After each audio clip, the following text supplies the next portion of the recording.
pada sidang secara daring, ada daring link Zoom meeting kita ini dalam keadaan sehat dan walafiat. Kami mengucapkan selamat datang dan terima kasih kepada Bapak Ibu yang telah memenuhi undangan kami pada pembukaan kegiatan pendampingan percepatan verifikasi transaksi kantung SIPLAH pada regional ketiga. Bapak Direktur yang kami hormati, perkenankan kami melaporkan secara singkat kegiatan pendampingan percepatan verifikasi transaksi kantung SIPLAH di regional ketiga sebagai berikut. Pada kegiatan ini kami akan melakukan pendampingan percepatan verifikasi kantung dengan cara menyampaikan JotPom atau Google Form untuk dilakukan verifikasi oleh satuan pendidikan. Yang kedua, hasil dari JotPom dan Google Form pendampingan percepatan verifikasi akan disampaikan ke Biro Umum sebagai pengelola BPJ terhadap aplikasi SIPLAH yang telah kami lakukan, yang dilakukan oleh sekolah. Yang ketiga, perlu kami laporkan pada pimpinan dan Bapak Koordinator, kegiatan ini dihadiri oleh Kepala Bidang SMP atau yang mewakili dari Dinas Pendidikan Kabupaten Kota sebanyak 228 kabupaten kota, dan sekolah yang mengalami transaksi kantung di regional 3 ini sebanyak 1.929 sekolah. Adapun regional kabupaten kota di wilayah ini yang kita undang adalah seluruh wilayah Papua, Papua Barat, Maluku, Maluku Utara, dan seluruh provinsi di Sulawesi, ditambah Riau, dan Kalimantan untuk yang wilayah Kalimantan Timur, Kalimantan Tengah, dan Kalimantan Utara. Dengan peserta yang hadir pada kesempatan ini sudah 873 peserta, yang mana pada kesempatan ini nanti akan terpenuhi secara sekolah-sekolah saat kita bergabung di ruangan pada waktu pembahasan dengan verifikasi dengan pendampingan dari teman-teman fasilitator pada saat pembahasan transaksinya. Bapak yang saya laporkan bahwa kegiatan ini kita lakukan secara daring dengan mengikuti Zoom meeting yang mana kita laksanakan pada tanggal 7 sampai 9 April ini.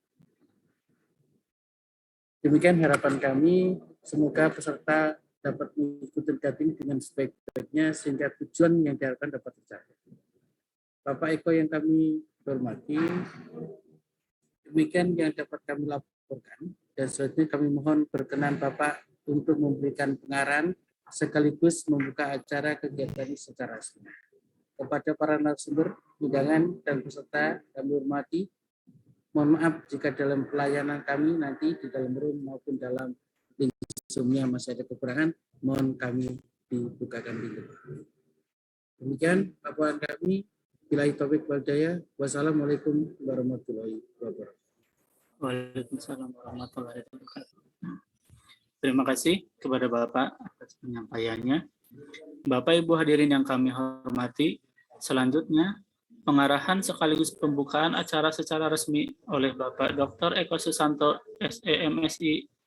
Kepada Bapak kami persilakan. Baik, terima kasih Mas Herwan. Cek suaranya. Jelas, Pak. Baik, terima kasih. Assalamualaikum warahmatullahi wabarakatuh. Selamat pagi, salam sejahtera untuk kita semua.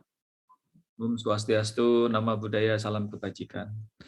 Yang saya hormati Pak Basuki sebagai subkoordinator untuk DAK dan BOS yang mengasihi kegiatan ini.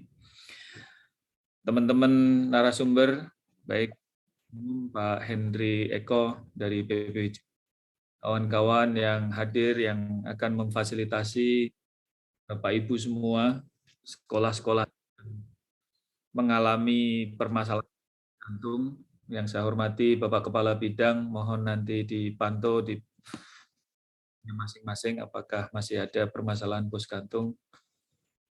Dan kawan-kawan semua yang hadir di Zoom Beacon pada yang saya hormati.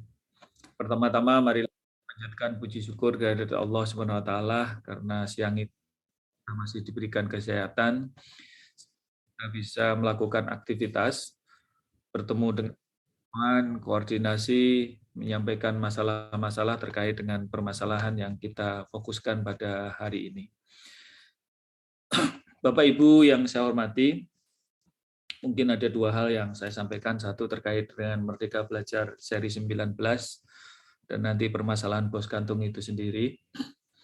Mungkin Bapak Ibu dari bidang dan sekolah sudah menerima atau bisa melihat akun terkait dengan rapor pendidikan. Rapor pendidikan ini adalah potret dari Dinas Pendidikan Kabupaten Kota dan satuan pendidikan, sekolah semua seluruh jenjang, kepala sekolahnya harusnya sudah bisa mengakses, melihat, dan mengunduh data termasuk rapor di masing-masing daerah, termasuk sekolah. Nah, rapor pendidikan ini adalah data satu-satunya yang kita sepakati di tahun ini sebagai basis dalam rangka perencanaan ke depan. Kalau di daerah, maka permintaannya adalah pada saat menyusun RKPD, maka basis data untuk rapor pendidikan ini digunakan untuk basisnya. Untuk sekolah, pada saat menyusun RKS atau RKTS, rencana kerja tahunan sekolah, basisnya juga harus menggunakan data ini. Maka kami harapkan teman-teman Dinas Pendidikan Kabupaten dan sekolah coba sudah mulai di-download itu datanya. Dilihat permasalahannya.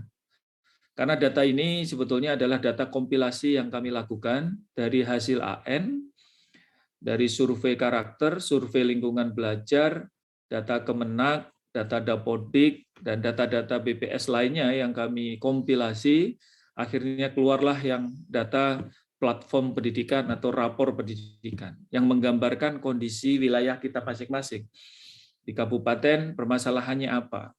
Dari segi literasi, karakter, numerasi, lingkungan belajar itu adalah permasalahan sarana-prasarana yang tidak ada di sekolah atau kurang. Nah, ini kita bisa lihat di situ. Dan yang terpenting setelah melakukan atau melihat rapor pendidikan, Bapak Ibu bisa membuat rancangan program. Untuk tahun 2023 kemarin, secara nasional, kami coba intervensi ke Kemendagri. Supaya Kemendagri program 2023 itu sudah atau minimal beberapa indikator di dalam rapor pendidikan atau platform pendidikan itu masuk menjadi program di Kemendagri, dan itu juga sudah kita lakukan Rakornas di level provinsi dan Rakortek di level kabupaten kota. Harapannya data-data yang secara nasional itu sudah kita insert di dalam beberapa program yang nanti akan dianggarkan melalui pemerintah daerah sesuai dengan kondisi daerahnya masing-masing. Apa yang mau diprogramkan, aktivitas atau kegiatan apa yang mau dianggarkan di tahun 2023 berdasarkan rapor pendidikan. Nah, Bapak Ibu, teman-teman di kabupaten kota, kepala bidang atau penanggung jawab data, mulai sekarang mungkin bisa melihat kalau ada permasalahan-permasalahan kesulitan, mungkin sementara ini bisa koordinasi dengan UPT. UPT kami itu adalah LPMP atau B2 PMP. Bagaimana caranya mendownload, bagaimana caranya mengunduh, bagaimana caranya menganalisis. Kalau ada kesulitan-kesulitan, bagaimana caranya.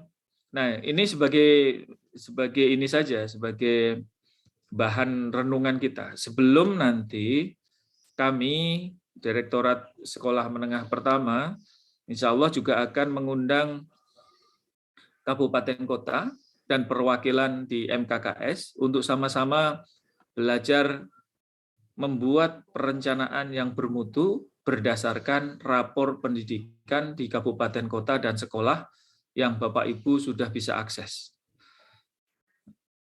Kita bisa diskusi untuk menentukan permasalahan literasi, permasalahan lingkungan belajar, permasalahan guru, permasalahan pembelajaran. Kita bisa diskusi apa yang perlu kita lakukan. Tapi selepas diskusi itu, setelah muncul rencana aksi, itu yang terpenting adalah rencana aksi itu harus diprogramkan dan dianggarkan. Kalau hanya sekedar diskusi, terus kita sudah tahu permasalahan, tahu tentang program, tapi kalau itu tidak masuk di dalam anggaran APBD pemerintah daerah dan di sekolah itu melalui RKTS, baik itu dana BOS maupun BOP yang ada di sekolah, maka aktivitas itu nggak ada gunanya karena pasti tidak dilaksanakan. Yang dilaksanakan adalah yang ada di kegiatan dan itu dianggarkan. Pusat juga begitu. Kalau sesuatu nggak dianggarkan ya pasti nggak dilaksanakan. Maka yang terpenting adalah setelah membuat rancangan, rencana aksi, membuat program, harus dikawal program yang kita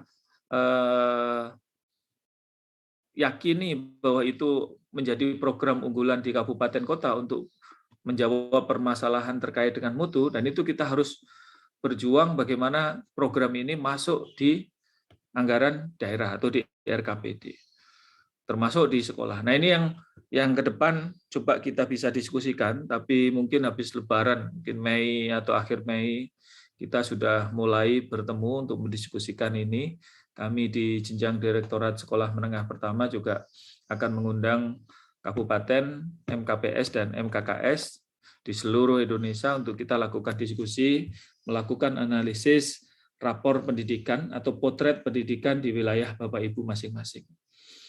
Nah itu yang pertama. Nah yang kedua, pertemuan kita hari ini adalah menyelesaikan permasalahan. Kami mencoba melakukan membantu Bapak Ibu. Sebetulnya ini adalah permasalahannya ada di daerah terkait dengan beberapa transaksi yang menjadikan masalah.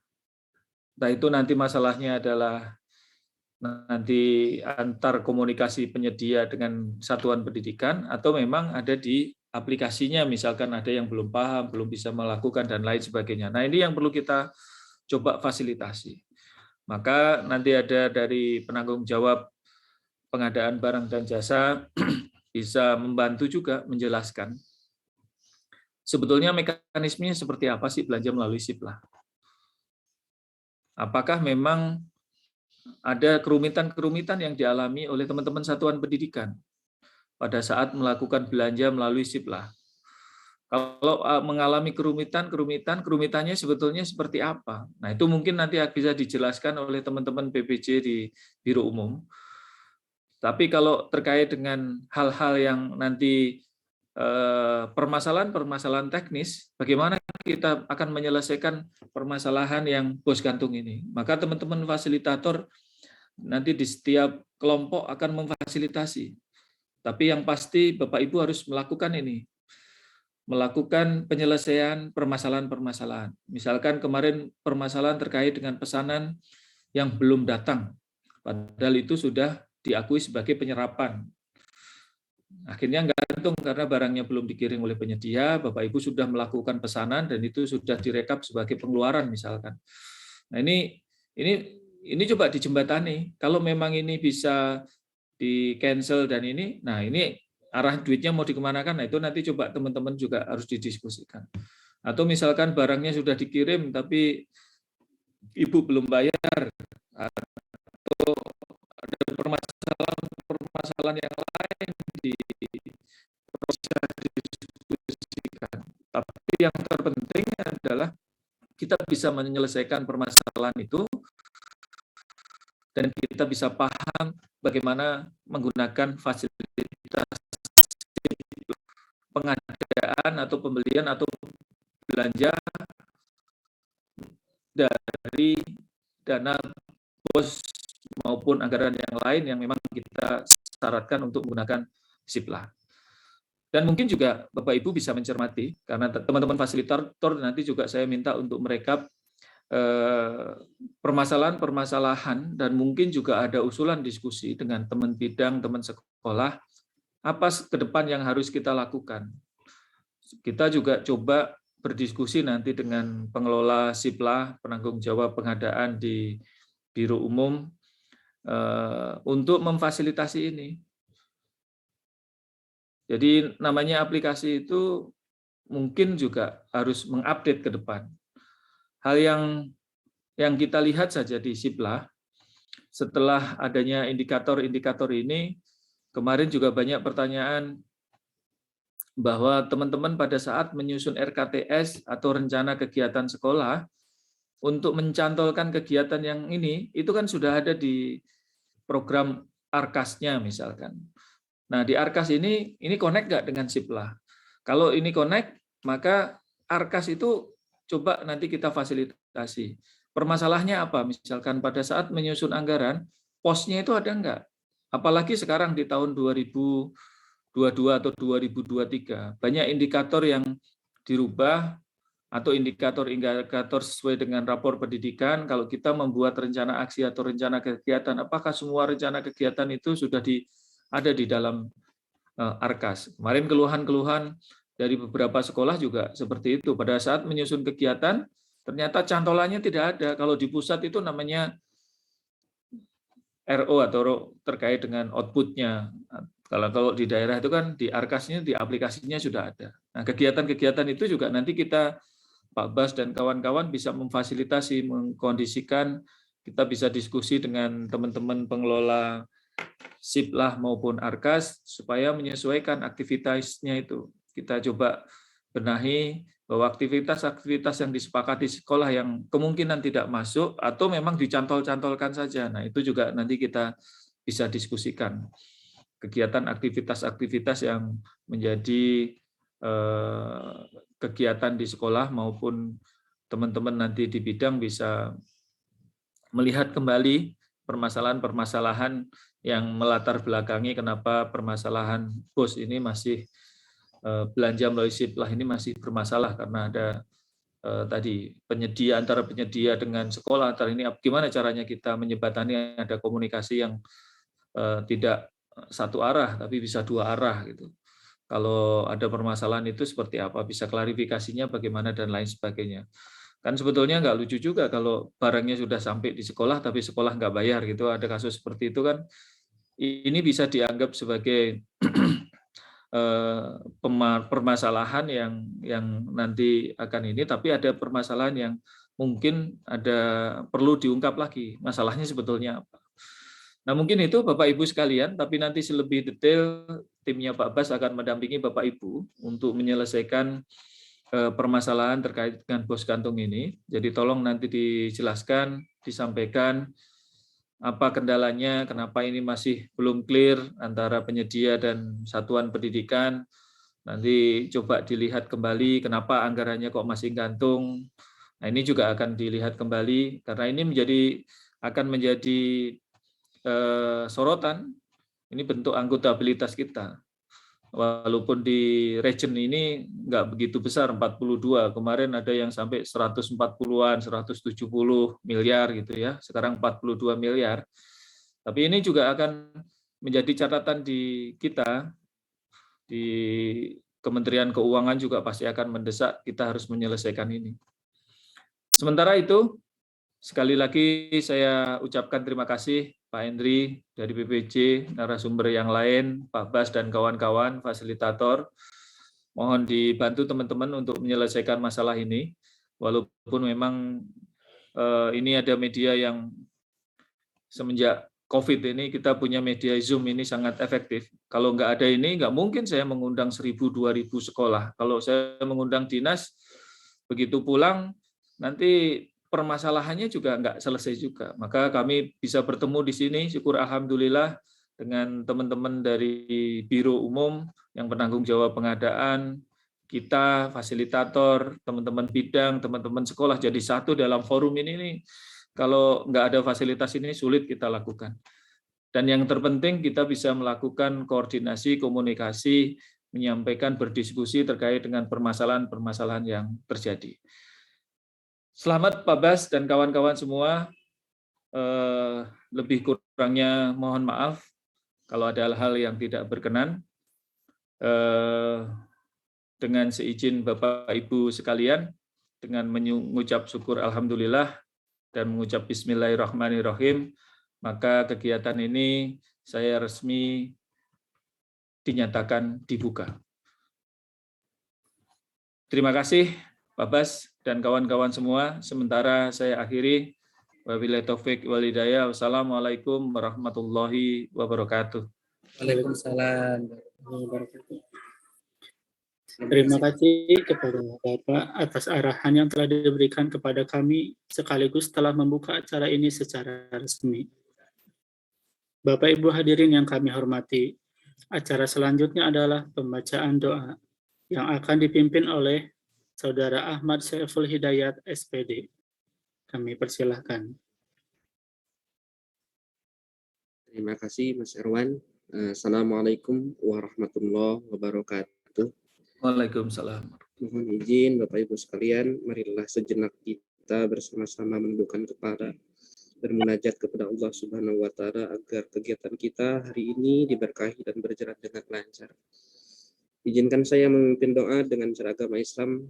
Bapak, Ibu, Saudara sekalian mohon berkenan untuk menyesuaikan dengan keyakinannya masing-masing.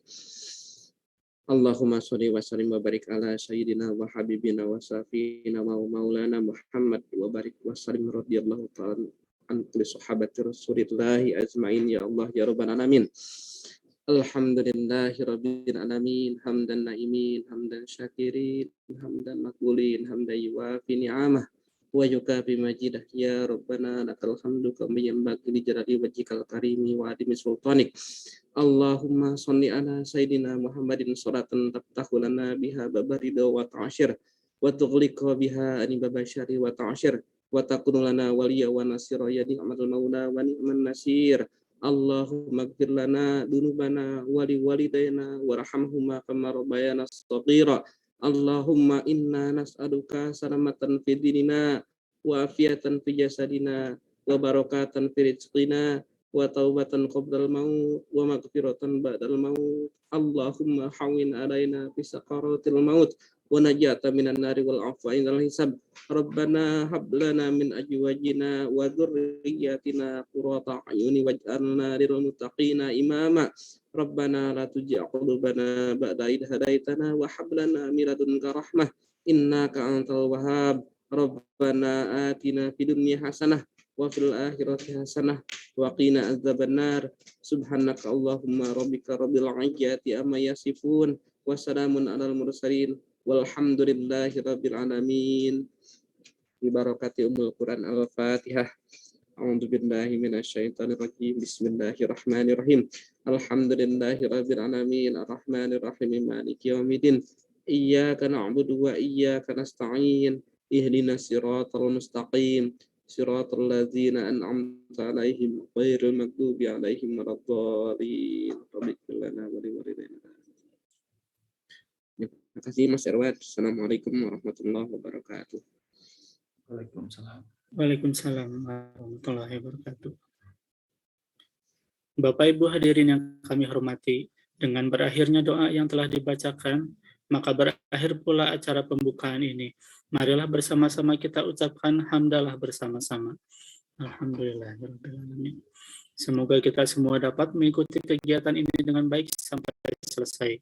Wabillahi taufiq wal hidayah. Wassalamualaikum warahmatullahi wabarakatuh. Waalaikumsalam. Assalamualaikum warahmatullahi wabarakatuh. Abbas dan kawan-kawan, selamat bekerja, membantu teman-teman dinas dan sekolah, memfasilitasi. Saya izin live ya. Terima kasih banyak. Terima kasih Bapak. Terima kasih.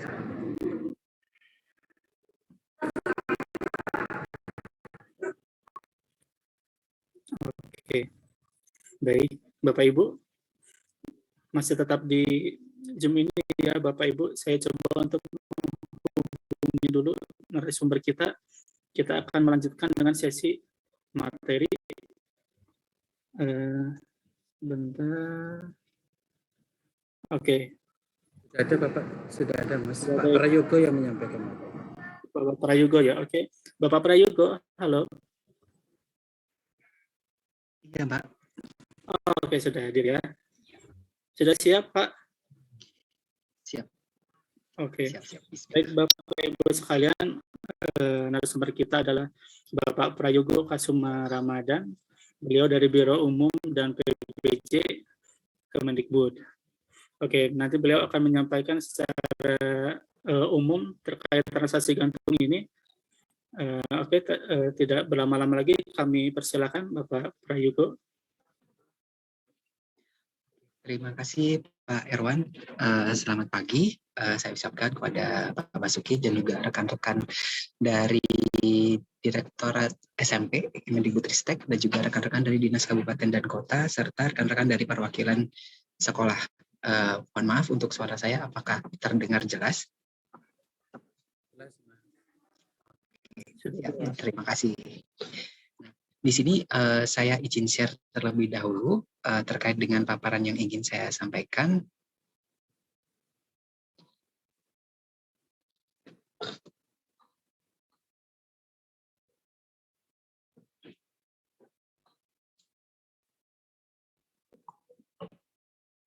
Ya, sudah terlihat Bapak Ibu sekalian materinya? Sudah terlihat. Sudah ya. Oke, langsung ini saya mulai dulu saja ya. Jadi ini adalah awalan dari transaksi gantung kenapa bisa terjadi. Jadi saya berikan awalannya dulu terkait dengan Permendikbud nomor 14 tahun 2020 tentang pedoman PBJ oleh Satuan Pendidikan. Nah, di sini ini pada tahun 2020 sudah keluar tentang Permendikbud nomor 14. Tapi pada tanggal 17 Januari tahun 2022 sudah ada perbaruan atau revisi dari Permendikbud ini, yaitu Permendikbud nomor 2 tahun 2022.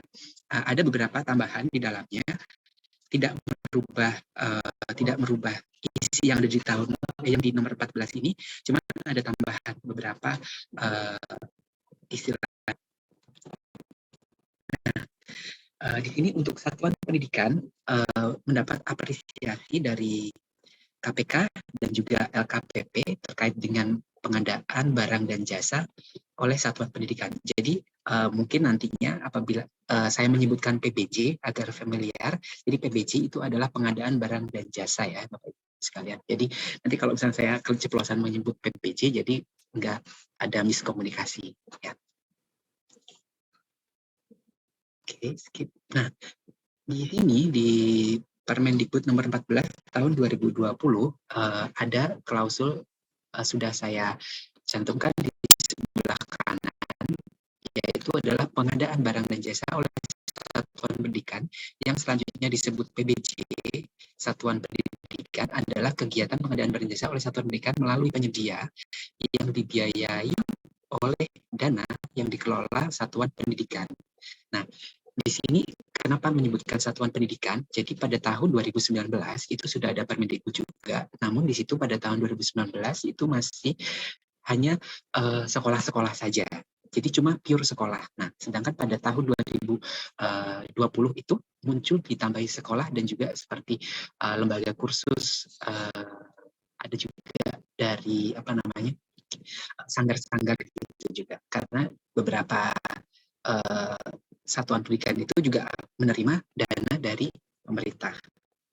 Nah, pada tahun 2022 tersebut untuk mensosialisasikan adanya Permendikbud nomor 14 itu dari Menteri sudah mengeluarkan SE yaitu nomor 8 Surat Edaran Mendikbud nomor 8 tahun 2020 tentang pelaksanaan PBJ satuan pendidikan kepada seluruh gubernur dan juga bupati dan juga wali kota di seluruh Indonesia. Nah, di sini sudah saya sebutkan bahwa PBJ satuan pendidikan adalah pengadaan barang dan jasa oleh satuan pendidikan melalui penyedia yang dibiayai oleh dana yang dikelola satuan pendidikan. Nah, di sini adalah penyedia, definisi penyedia ya. Jadi penyedia adalah pelaku usaha yang menyediakan barang atau jasa berdasarkan kesepakatan.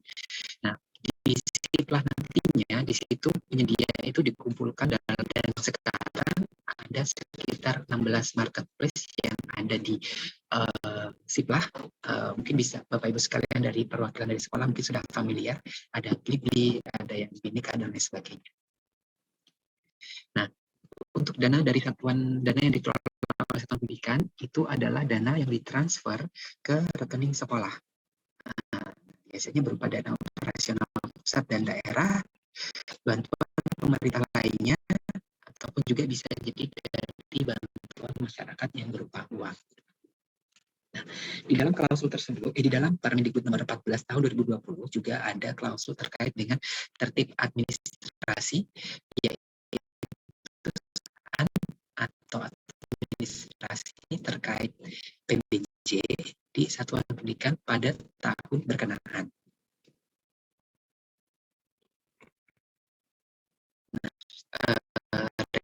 Reguler.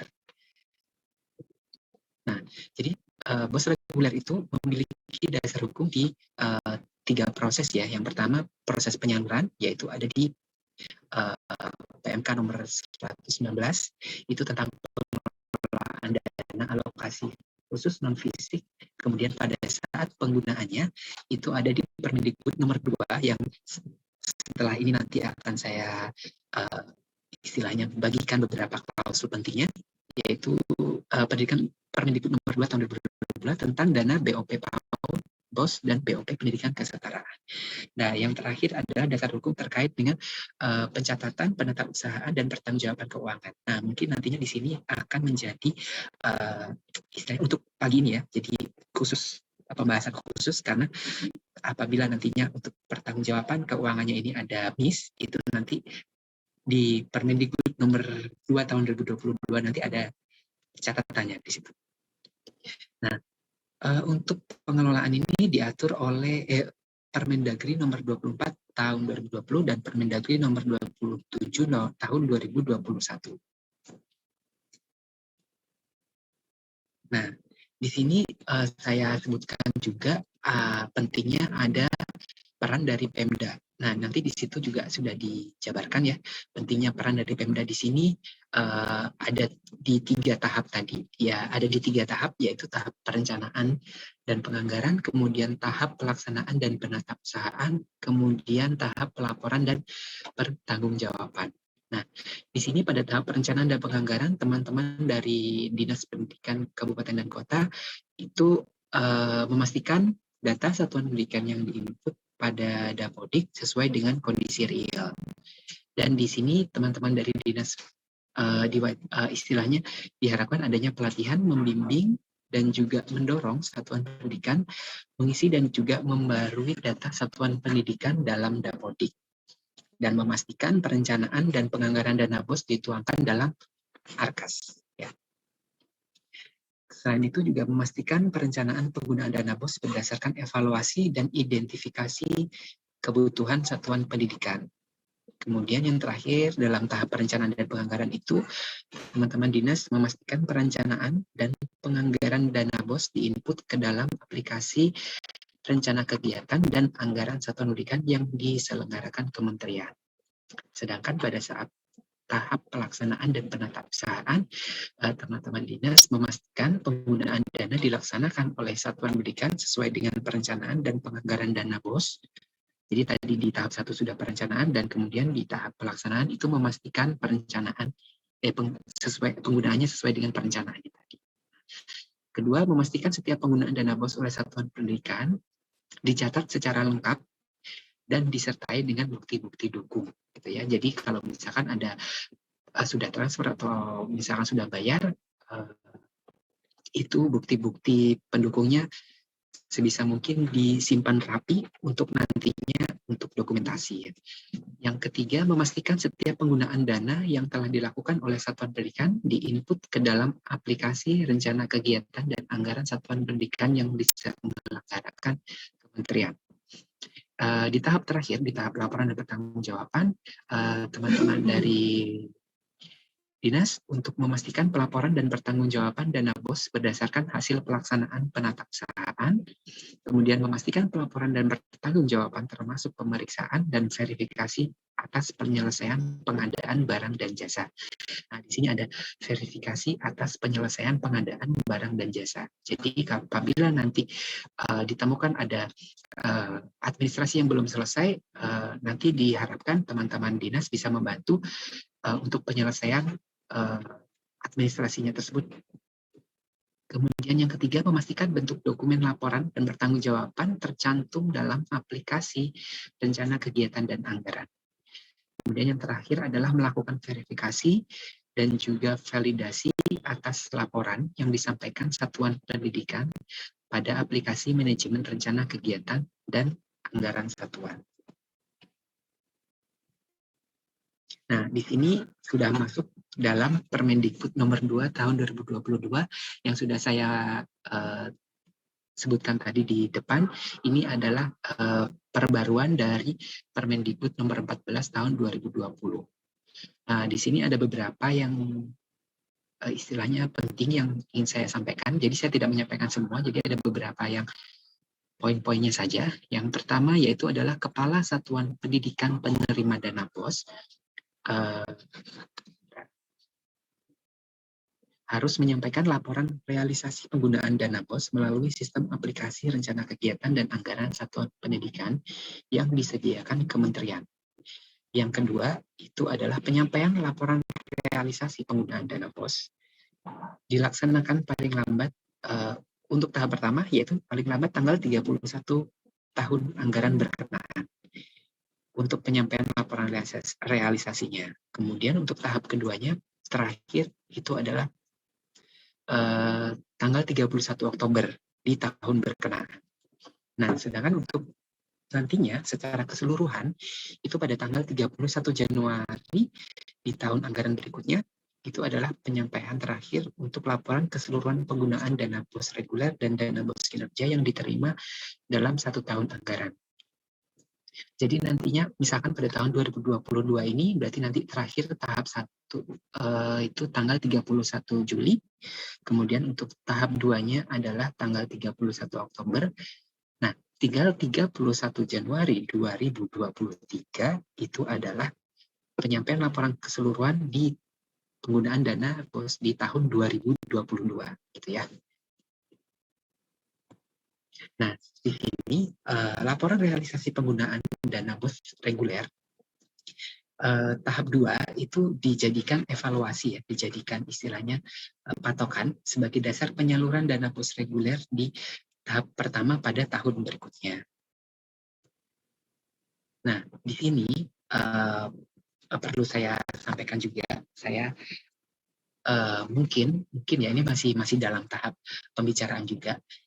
Nah, untuk pelaporan yang di tanggal 31 Januari di nomor 2 poin C di tanggal 31 Januari itu untuk pelaporan keseluruhan pada tahun sebelumnya, apabila itu masih terdapat beberapa transaksi yang belum selesai ataupun istilahnya transaksi yang gantung gitu ya, itu masih ada potensi bahwa nantinya dana BOS itu menjadi istilahnya di keep dulu, istilahnya ditunda untuk penyaluran dananya sampai dengan transaksi yang ada pada tahun 2022 itu ataupun pada tahun sebelumnya itu sudah selesai semua.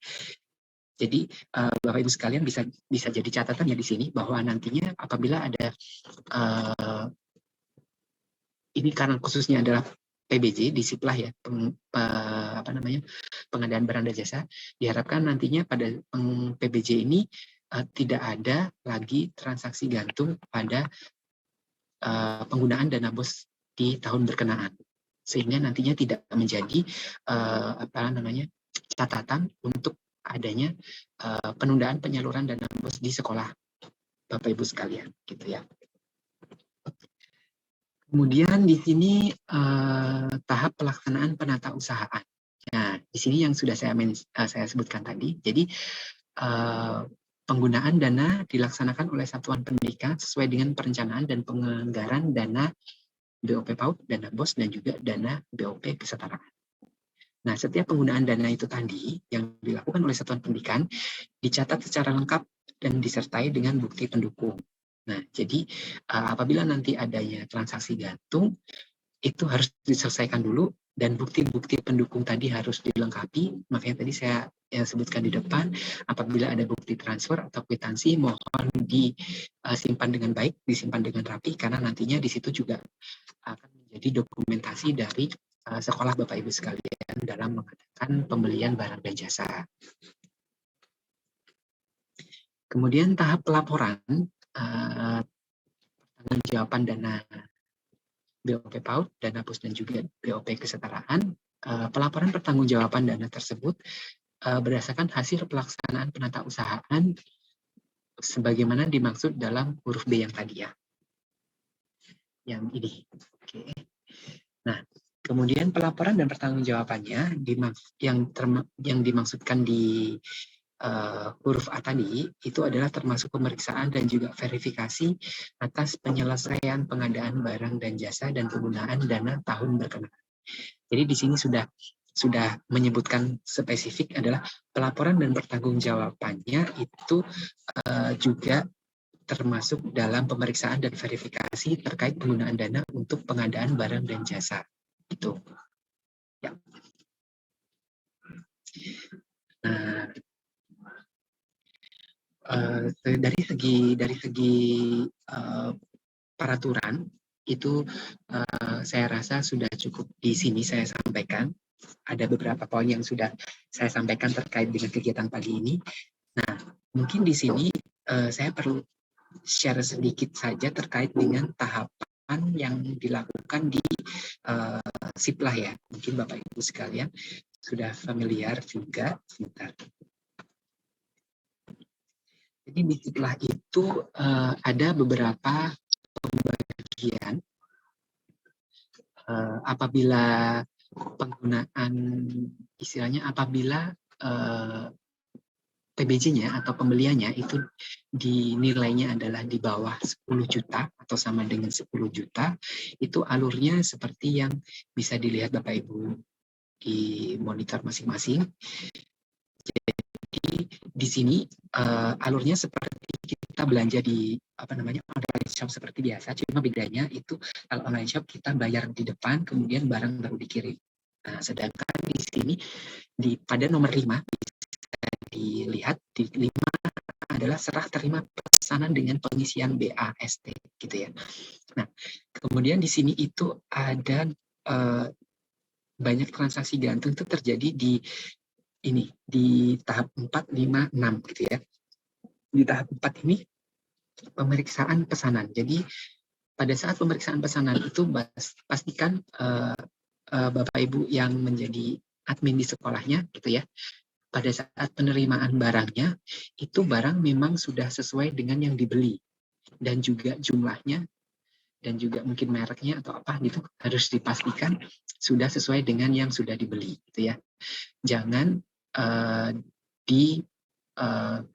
istilahnya, di situ nanti ada tahap oke gitu ya. Jadi kalau pemeriksaan istilahnya sudah oke, berarti mau tidak mau, barang itu sudah harus melakukan pembayaran. Jadi kalau misalnya sudah diklik oke, sedangkan Bapak Ibu sekalian belum memeriksa, kemudian sudah beberapa hari kemudian baru ternyata barang yang dikirim loh kok ada kecatatan gitu. Nah, di situ kita tidak bisa komplain karena sudah diklik oke. Jadi makanya itu pada saat pemeriksaan pesanan ini sudah dipastikan barang dengan kualitasnya sesuai, sudah bagus, tidak ada cacat dan juga jumlahnya kuantitasnya juga sudah sesuai gitu ya. Nah, di sini pembayaran saya sarankan, memang harusnya pembayaran itu dilakukan ke marketplace. Jadi bukan melalui sales. Nah, jadi kebanyakan ada beberapa case di transaksi gantung itu pembayaran dilakukan langsung ke sales gitu. Jadi makanya di aplikasi Siplah itu nggak kebaca gitu kan. Nah, makanya terjadi transaksi gantung gitu. Nah, mungkin untuk contohnya di situ karena untuk misalkan ini next adalah untuk yang tahapan satuan pendidikan yang pembelanjaannya itu di antara 10 juta sampai dengan 50 juta. Nah, sebenarnya ini sama aja untuk tahap-tahapnya, cuma bedanya hanya di depan saja. Nah, kalau yang tadi itu di bawah 10 juta, Bapak Ibu sekalian langsung memilih dan menetapkan penyedia dan kemudian membuat kesempatan pembelian. Sedangkan kalau untuk yang antara itu nanti Bapak Ibu sekalian perlu menetapkan dokumen perencanaan PBJ. Di nomor 1. Nah, tadi nomor 1 tidak ada kan untuk yang di bawah 10 juta, sedangkan ini yang di antara 10 juta sampai dengan 50 juta ada untuk menetapkan dokumen perencanaan PBJ. Tapi secara keseluruhan untuk transaksi gantung ini masih banyak terjadinya itu tadi di tahap akhir, yaitu tahap pemeriksaan, serah terima pesanan dengan pengisian BAST sampai dengan ke tahap pembayaran. Kurang lebih seperti itu untuk terjadinya transaksi gantung, dan juga tadi catatan di mana perlunya kita melakukan transaksi gantung, penyelesaian transaksi gantung ini di sekarang secepat mungkin, karena nantinya karena sudah keluar yang Permendikbud nomor 2 tahun 2022 tadi, karena ada pembahasan itu tadi untuk dana BOS akan dipending dulu sampai dengan adanya penyelesaian semua transaksi yang semua administrasi yang menggantung, termasuk juga dengan PBJ di aplikasi Siplah. Mungkin seperti itu dulu. Saya kembalikan ke Pak Erwan terkait dengan materinya yang sudah saya sampaikan. Monggo Pak. Baik, terima kasih Pak narasumber Pak Prayogo atas materi yang sudah disampaikan. Dan saya yakin Bapak Ibu di sini banyak yang ingin ditanyakan ya Bapak Ibu. Namun karena sesi ini terbatas Bapak Ibu, Pak Prayogo izin kita buka sesi pertanyaan ya Pak ya. Ya, monggo Pak. Oke, kita buka 3 sesi saja untuk 3 penanya. 1 sesi untuk 3 penanya. Untuk yang lainnya bisa ditanyakan pada saat breakout room nanti. Oke, di sini sudah ada yang raise hand. Bapak Ibu yang mau bertanya, mohon raise hand. Yang pertama ada dari Sumba Timur, SMPN Satap Uman Dundu, Pak Sulisti ya. Silakan Pak. Halo. Ya, sudah terdengar Pak. Ya, selamat pagi. Assalamualaikum warahmatullahi wabarakatuh. Waalaikumsalam. Selamat pagi Pak. Langsung saja ke inti permasalahan Bapak ya, karena ini saya di pelosok, jadi cari jaringan saja sampai nebeng di rumah-rumah warga ini Bapak. Ya, Jadi monggo, takutnya Pak. mumpung pas lagi bagus jaringan. Jadi saya agak bingung juga ini Bapak masalah transaksi gantung. Kebetulan tahun 2020 tahap 3 kita dapat dana BOS afirmasi Bapak. Begitu. Kemudian saya masalah belanja itu mengikuti juga sekolah-sekolah yang lain yang sudah dapat lebih dahulu Pak. Jadi dari situ di sini karena ada penyediaannya, di sini ada CV Global Teknik. Jadi kita belanjanya lewat situ Pak. Waktu itu karena kita memang belum terlalu paham, makanya juga terlakukan itu yang menggunakan Siplah Bapak. Begitu. Nah, yang saya bingungkan Bapak, ini semua prosedur yang saya lakukan ketika belanja itu setelah dan kita sudah lakukan pembayaran transfer juga berdasarkan ID pemesanan yang kita lakukan di CV Global Teknik Bapak. Tapi ternyata ada muncul lagi transaksi gantung ini, jadi bingung juga. Di lain sisi kita berada di sekolah yang tidak ada sinyal Bapak. Di sekolah ini kita harus jalan lagi cari sinyal di gunung-gunung, di rumah-rumah begitu, seperti kondisi ini Bapak. Ini begitu. Jadi mohon pencerahan lah masalah itu. Kalau bisa untuk masalah penundaan pencairan itu ya itu tentunya sangat memberatkan kami Bapak. Walaupun itu resiko, tapi sebenarnya prosedur sudah kita lakukan, pembayaran sudah kita lakukan, barang sudah sampai di sekolah Bapak. Begitu. Terima kasih Bapak. Siap. Terima kasih Pak Sulistyo. Pak Erwan mohon izin ini langsung saya jawab atau dikumpulkan dulu pertanyaannya? Silakan Pak Prayogo, mau dikumpulkan, ditampung dulu apa mau langsung dijawab? Langsung jawab aja ya Pak ya, daripada lupa nanti. Baik. Terima kasih Pak Sulistyo dari SMP Satap Aman Dundu ya. Uman Dundu, Sumba Timur, NTT Bapak. Ya, siap. Di sini untuk terkait dengan mungkin juga ada kelemahan dari aplikasi Siplahnya juga ya Pak ya. Jadi dari Iya, Bapak. sistemnya juga masih ada kelemahan, dan juga di sini juga ada istilahnya mungkin karena saking luasnya, jadi saking luasnya juga mungkin istilahnya sosialisasinya juga tidak bisa efektif juga, dan juga ditambah dengan kita ada istilahnya mungkin belum ada SOP ya. Jadi kalau misalkan dari aplikasi Siplahnya sendiri, misalkan setelah langkah A kok ternyata terjadi error gitu, itu langkahnya harus bagaimana gitu. Nah, nanti di sini juga sudah jadi koreksi dari tim Siplah, mereka juga sudah berusaha nantinya untuk memudahkan sekolah apabila terjadi error atau seperti apa, kemudian langkahnya yang harus dilakukan apa, itu nanti kita dari tim Siplah sudah membuat istilahnya petunjuk-petunjuknya gitu ya. Jadi diharapkannya nanti untuk selanjutnya Bapak Ibu sekalian dari sekolah tidak mengalami kesulitan ataupun tidak mengalami lagi adanya transaksi gantung, karena ini memang mungkin karena dananya kalau misalkan lebih gampang itu dananya akan di depan kemudian baru kita belanja. Mungkin ini karena kesusahan yaitu tadi karena kita belanja dulu baru kita bayar gitu ya. Nah, Iya, Bapak. mungkin kalau untuk selanjutnya untuk terkait teknisnya nanti kita harus ini Pak, kita lihat dulu terkait dengan transaksi gantungnya satu-satu dengan ID transaksinya. Jadi takutnya kalau misalkan saya jawab secara general tidak sesuai dengan case-nya.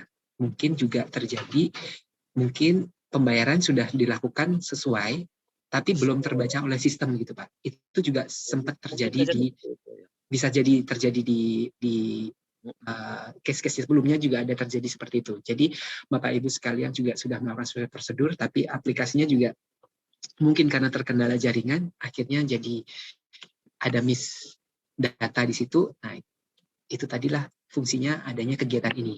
Nanti kita akan cek satu persatu apakah sudah untuk menutup transaksi gantung tersebut, gitu Pak. Iya, Bapak. Jadi langkah selanjutnya yang harus saya lakukan ini bagaimana, Bapak? Karena ketika ada masalah begini otomatis saya harus turun ke kota ini yang jaraknya sekitar 120 kilo, Bapak. Ya, sudah. Gitu. Nanti untuk solusinya kita di break room aja ya Pak ya. Oh iya, Bapak. Ya, Iya, siap. terima kasih. Biar lebih teknisnya di Iya. break room aja Pak. Siap. Iya, Bapak. Oke, Ya. baik. Monggo Pak Erwan. Ya, Terima oke. kasih. Saya yakin Bapak kalau untuk memperjelasnya betul kita di breakout room bisa ditanya sepuasnya Pak. Nanti ada yang mendampingi juga. Oke, Iya, Bapak. Pak Prayogo, kita masuk ke pertanyaan kedua Pak ya. Di Ya. sini Silakan Pak. yang kedua ada dari SMPN 9 Gorontalo, Pak Erwin Asnawi. Oke, silakan Pak Erwin dari SMP 9 Gorontalo. Oke, makasih. Assalamualaikum warahmatullahi wabarakatuh. Waalaikumsalam warahmatullahi wabarakatuh. Ini masalah transaksi gantung, Pak. Di kami ada permasalahan transaksi gantung, yaitu ada pembelian buku. Namun pembelian buku itu tidak sempat melakukan transaksi pembayaran. Jadi tidak sempat melakukan transaksi pembayaran. Dan buku itu belum ada di kami juga. Itu terjadi pada tahun 2020 kemarin.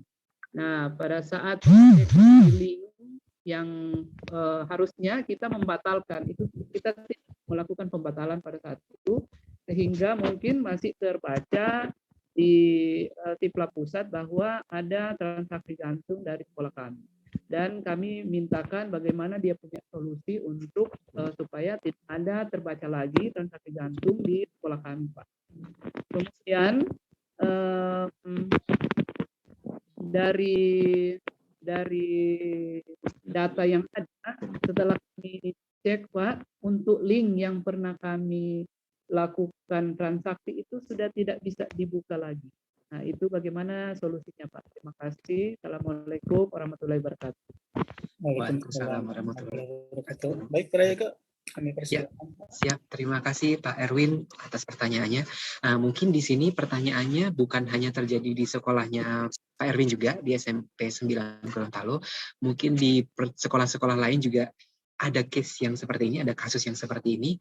Mungkin bisa jadi ini ya, jadi apa namanya, concern ya, jadi perhatian. Jadi apa namanya, apabila sekarang pada sesuai info yang saya dapat ya, ini untuk di tahun yang kemarin-kemarin itu menurut informasi di aplikasi Siplah itu memang tidak ada fitur untuk cancel manual by sekolah ya. Nah, kemudian untuk yang saat ini itu sudah diberikan di aplikasi Siplah sudah diberikan menu untuk cancel pembeliannya oleh sekolah.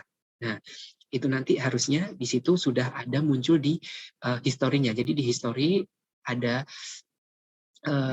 pembelian apa saja yang di-cancel oleh sekolah.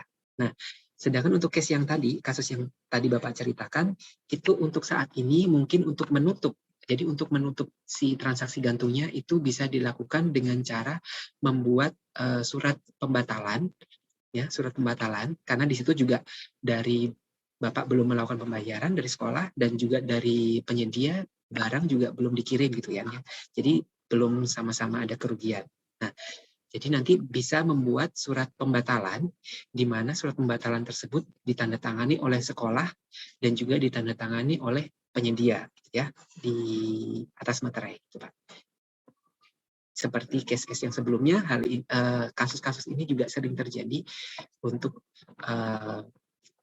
belum pembayaran dan juga barang juga belum diterima. Jadi untuk menutup itu tadi, transaksi gantungnya itu dilakukan dengan melampirkan bukti atau foto, bisa scan, itu di surat pembatalan di antara kedua belah pihak. Begitu.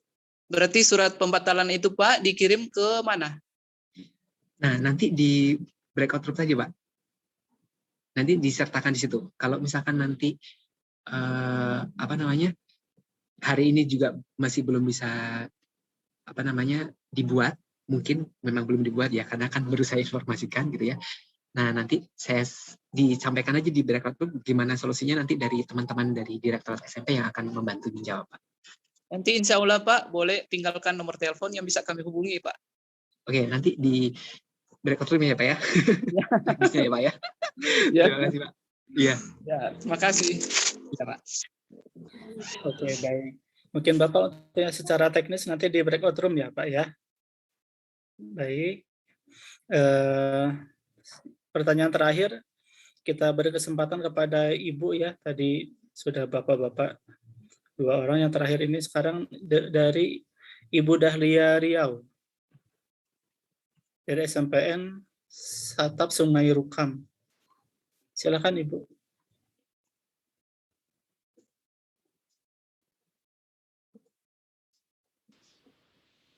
Assalamualaikum warahmatullahi wabarakatuh. Waalaikumsalam warahmatullahi wabarakatuh.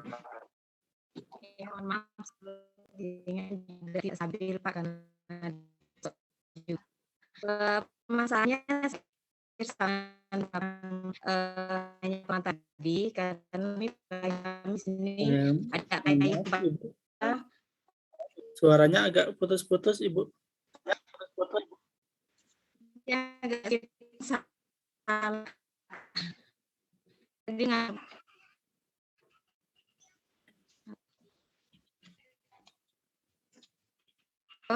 Nah, ya mungkin dimatikan saja Bu videonya supaya suaranya. kedengaran. Silakan Bu dilanjut. Masanya karena sekolah ini hampir sama, belanja kan beli itu menyediakan PBAT dan juga sekolah dan juga ada sepertinya Mohon maaf Bu, masih putus-putus suaranya Bu. Halo Ibu. Kita tidak bisa menangkap Ibu.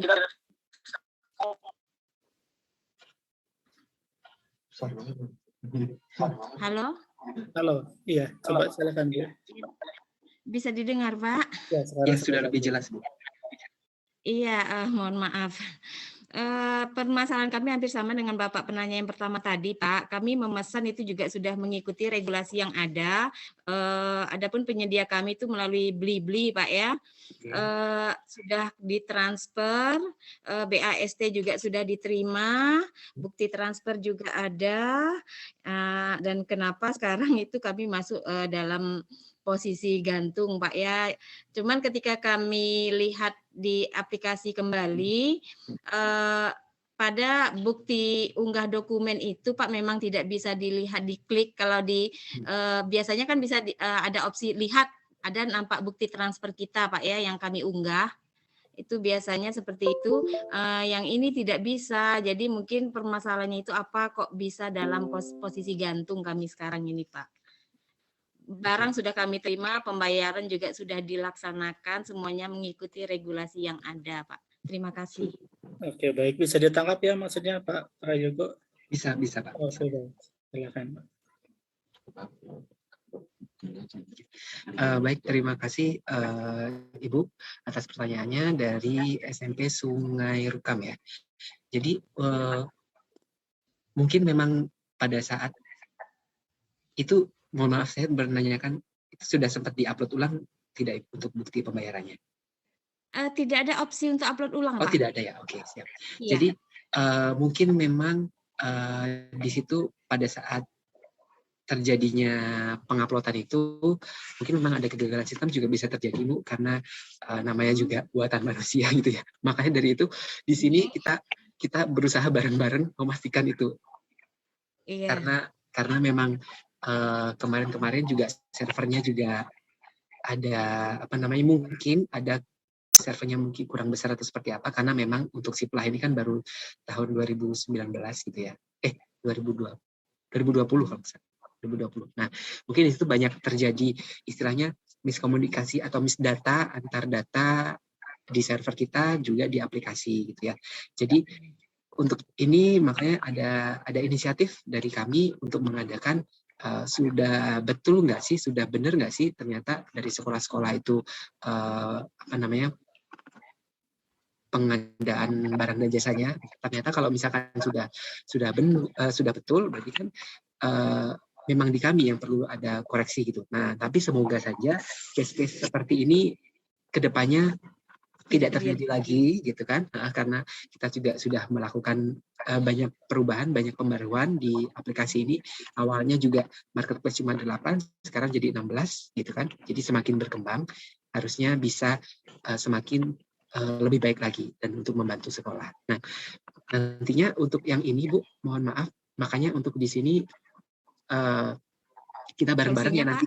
Ya, kita bareng-bareng ya nanti ya untuk menghilangkan transaksi gantung yang sudah terjadi ini, dengan itu tadi bisa disiapkan bukti-bukti transfer yang sudah dilakukan gitu ya.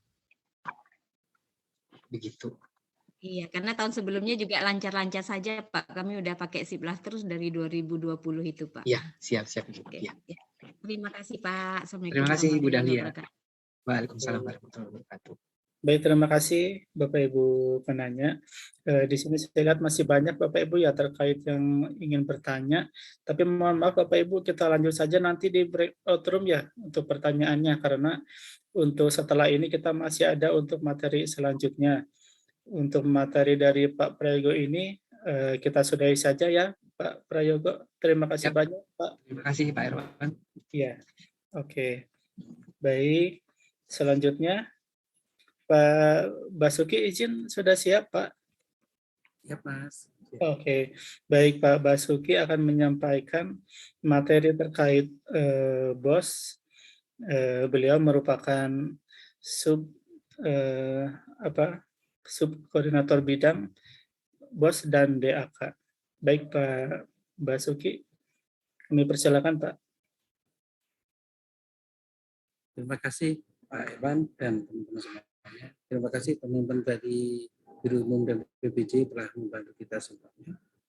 Bapak Ibu semua yang saya hormati, izinkan saya hanya sedikit merefresh atau mengulang tentang kebijakan BOS yang sudah beberapa waktu lalu kami sosialisasi.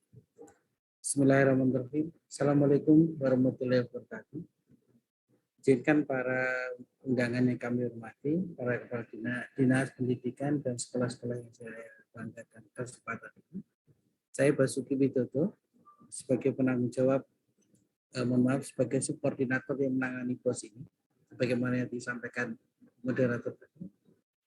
Saya ingin berbagi, izin saya share materi ya.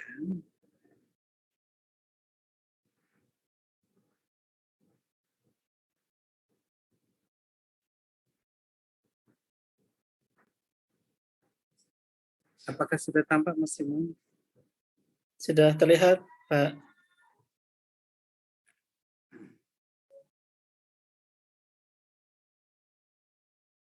Terima kasih para peserta yang batin. Saya sangat senang sekali ini memang ketemu dengan kepala sekolah yang hadir pada kesempatan ini, lebih dari 1.000 peserta pada kesempatan ini. Kami hanya mengulang saja dari kebijakan dari Kementerian Pendidikan dan Kebudayaan tentang dana BOS. Kisah ini adalah sebagian yang kami cukil saja terkait dengan Peraturan Menteri Pendidikan Nomor 2 Tahun 2022 tentang Juknis BOS. Ini sebagian yang saya tekankan supaya terkait dengan siplah tadi juga ada penguatan dan sebagainya. Meskipun sudah diterangkan oleh Mas Prayogo tadi, itu bagian yang memperkuat tentang siplah, dan kami juga akan menerangkan tentang bagaimana pengelolaan BOS yang baik dan sebagainya. Bapak Ibu semua yang saya hormati, jangan khawatir tadi terkait pertanyaan-pertanyaan tentang siplah yang masih menggantung dan sebagainya. Habis materi saya nanti akan diterangkan materi panduan bagaimana proses percepatan untuk memverifikasi di siplahnya. Kami akan membagikan chat form yang akan bisa Bapak Ibu semuanya akses nantinya. Dan itu nanti akan diberikan tutorial setelah materi saya oleh teman kami, narasumber kami adalah Pak Rizan, akan menyampaikan materi tentang apa yang diterangkan di dalam gangguan atau transaksi gantung yang ada di sini. Perkenankan saya lebih mengarah ke kebijakan dana BOS seperti apa di tahun 2020. Bapak Ibu semuanya hormati, bantuan operasional sekolah ini merupakan kebijakan yang selalu kita lakukan perbaikan. Selalu kita lakukan penyempurnaan. Penyempurnaan selalu dilihat dari apa yang telah kita lakukan di tahun sebelumnya, apakah terjadi satu hal kurang dan sebagainya. Inilah yang kita proses sampai saat ini. Pertama, kami akan menekankan bahwa BOS saat ini adalah BOS reguler. Adalah program pemerintah untuk pendanaan biayaan operasional sekolah yang bersumber dari dana alokasi khusus non-fisik. Jadi kalau kita bicara DAK itu ada dua, DAK fisik dan DAK non-fisik. DAK non-fisik Bapak Ibu semua hormati, meskipun ada BOS juga ada BOS kinerja. Nah, BOS kinerja itu juga bagian dari pengelolaan yang akan kita atur di dalam Permendikbud ini. Dasar hukum dari pelaksanaan BOS ini, Bapak, kebijakan kementerian. Pertama, dasar hukumnya kami merujuk ke Peraturan Menteri Keuangan PMK nomor 119 tahun 2020 tentang pengelolaan dana alokasi khusus non-fisik. Dan alokasi non-fisik tadi pengelolaannya salah satunya kebijakan tentang dana BOS. Bagaimana penyaluran dana BOS, bagaimana terhadap sisa anggaran yang ada di sekolah di dana BOS. Ini dituangkan di dalam aturan dari Menteri Keuangan. Yang kedua, bagaimana syarat-syarat dan kriteria penerimaan pengguna dana BOS. Syarat-syarat dan kriteria pengguna dana BOS diatur di dalam juknis tadi ini, yaitu juknis BOS tahun 2022 yang kita tuangkan dalam Permendikbudristek nomor 2 tahun 2022. Nah, selanjutnya adalah terkait dengan pengelolaan, pencatatan, penelitian dan pertanggungjawaban keuangan ini diatur dari aturan-aturannya di Kementerian Dalam Negeri yang sebagaimana mengatur regulasi tentang penganggaran di APBD daerah. Kita pasti paham dana BOS itu untuk apa. Dana BOS itu bertujuan untuk membantu biaya operasional sekolah. Dan harapan kami adalah bisa meningkatkan aksesibilitas dan mutu pembelajaran bagi peserta didik. Tujuan utama adalah seperti itu. Maka apapun pembiayaan di sekolah itu pasti dengan target bisa meningkatkan aksesibilitas mutu pembelajaran bagi peserta didik. Inilah target dari peningkatan mutu secara nasional di bidang pendidikan yang selama ini kita targetkan di kementerian.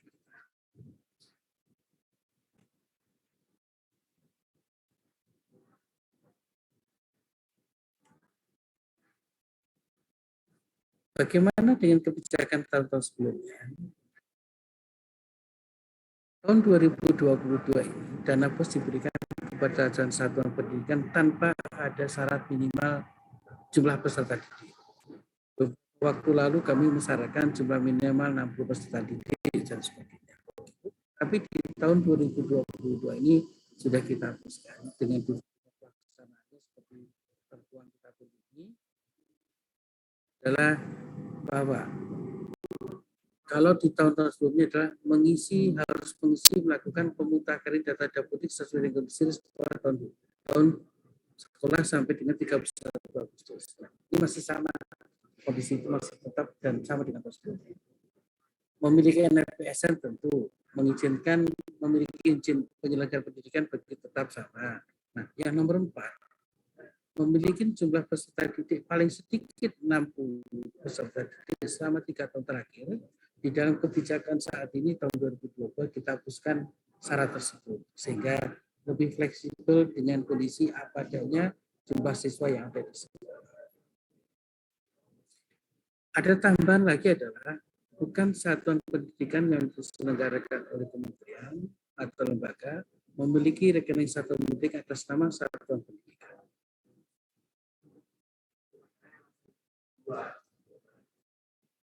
Bapak Ibu semuanya, di tahun 2022 ini mulai diterapkan penyaluran dana BOS reguler dengan menggunakan rekening standar yang ditetapkan oleh pemerintah. Kami ingat pada awal-awal tahun anggaran kemarin atau di akhir tahun anggaran lalu, di bulan Desember dan sebagainya, banyak sekali sekolah-sekolah yang melaporkan tentang rekeningnya. Dan ini tentu difasilitasi oleh pemerintah daerah.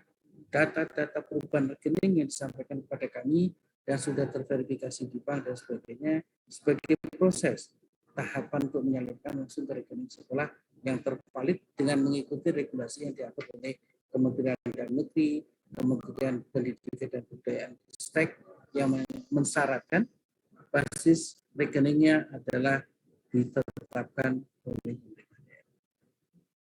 Jadi syarat-syaratnya bagaimana rekening satuan pendidikan dengan syarat ada atas nama satuan pendidikan sesuai dengan nama terdaftar di dalam studi. Nama rekening diawali dengan NPSN. Kalau lalu-lalu kan tidak menyebutkan nama NPSN-nya. Saat ini nama rekening diawali dengan NPSN sehingga status sekolah itu pasti ada dan sekolah tentu mempunyai NPSN.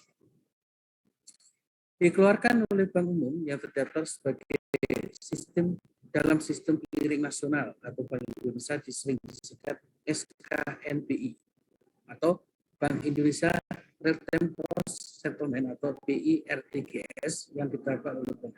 Ini bagian dari bank rekening banknya atau tabungan itu dari rekening bank yang dibuat. Alhamdulillah saat ini hampir 99% atau hampir 100% lah sekolah-sekolah di Indonesia ini sudah mempunyai rekening-rekening yang di-SK-kan dan dibuatkan sesuai regulasi yang ada di pemerintah. Di tahun ini SMP tersalurkan atau dianggarkan kegiatan untuk PBS itu sebesar 11.622 miliar. Inilah anggaran yang kita berikan di SMP, jenjang SMP. Sedangkan totalnya BOS ini dialokasikan untuk 217.620 sekolah dengan peserta didik hampir 43 juta lebih, di mana biaya yang terrekapitulasi dari jenjang PAUD, SD, SMP, SMA, SMK, dan SMI sebesar 51.671 miliar lebih. Inilah anggaran yang cukup besar dalam bantuan kita kepada daerah yang melalui mekanisme penggunaan dana yang digunakan di dalam pembelajaran peningkatan mutu akses bagi anak peserta didik kita dalam bentuk dana BOS. Ini cukup besar Bapak Ibu semuanya, anggaran 51 triliun inilah amanat kita sebagai pengelola BOS harus benar-benar bisa memanfaatkan dan bisa mempertanggungjawabkan dengan baik selama penggunaan dana BOS tersebut. Ini yang kita ingat tadi, dari anggaran sebesar 51 triliun lebih tadi dan di SMP 11 triliun lebih, kita harapkan pengelolaan dana BOS dengan melakukan proses-proses dengan prinsip-prinsip seperti ini. Yang pertama adalah harus fleksibilitas. Fleksibilitasnya adalah pengelolaan dana BOS dengan kebutuhan satuan pendidikan. Jadi, kembali fleksibilitas ini menjadi ajang bagi kabupaten kota atau ajang sekolah-sekolah yang mempunyai dana BOS itu untuk memanfaatkan betul rencana kegiatan di sekolah itu sesuai dengan kebutuhan real di sekolah. Fleksibel, tidak terpaku dengan hanya persentase penggunaan dana untuk apa saja.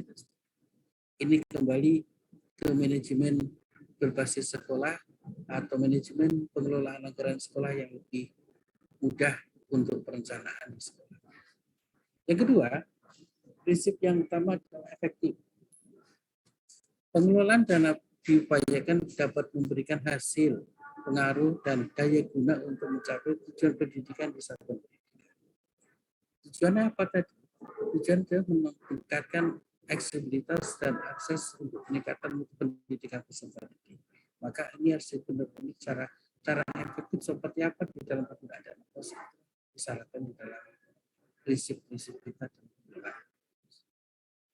Yang ketiga, harus efisien. Tidak boleh kita melakukan kegiatan yang sifatnya pemborosan. Efisien inilah adalah kita supaya termanfaatkan uang itu dengan penuh dan uang itu dana-dana tersebut dengan penuh dan maksimal mendapatkan dampak yang terbaik. Efisien pengelolaan dana diupayakan untuk meningkatkan kualitas belajar peserta didik dengan hanya biaya seminimal mungkin dengan hasil yang optimal. Yang keempat adalah akuntabilitas. Akuntabel adalah pengelolaan keuangan yang baik. Bagaimana bisa kita pertanggungjawabkan dan sebagainya.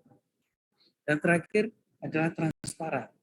Pengelolaan dana BOS harus terbuka dan mengakomodasi aspirasi pemangku kepentingan sesuai dengan program dan rencana target di sekolah yang telah dilakukan. Dengan prinsip fleksibel, tapi harus efektif, harus efisien, akuntabel, dan harus transparan dalam pelaporan dan sebagainya. Bagaimana dengan pelaksanaan penggunaan dana BOS? Pelaksanaan penggunaan dana BOS dengan menggunakan tata cara seperti itu. Pertama adalah menentukan komponen penggunaan dana sesuai kebutuhan prioritas. Jadi fleksibel tapi prioritas. Prioritas yang mana? Nah, fleksibel yang prioritas. Jadi prioritas itu jadi andalan untuk membuat program-program di sekolah dan sebagainya. Bagaimana dengan mekanisme pengadaan barangnya? Mekanisme pengadaan barangnya dilakukan sesuai dengan peraturan mengenai BPJ. Seperti yang diterangkan oleh narasumber sebelumnya, kita harus mengadakan sesuai dengan pengadaan jasa, dengan ciplah dan sebagainya. Inilah mekanisme pengadaan barang dan jasa kita sesuai dengan regulasi. Tentu harus ada yang sesuatu yang kita hindari. Tidak boleh atau tidak membiayai kegiatan yang sudah dibiayai secara penuh oleh sumber lain. Intinya, dana BOS tidak boleh menduplikasi pembiayaan dari anggaran yang telah dilakukan. Sebaiknya kita tetap harus itu satu kegiatan, satu sumber biaya, dan satu anggaran yang bisa dipertanggungjawabkan.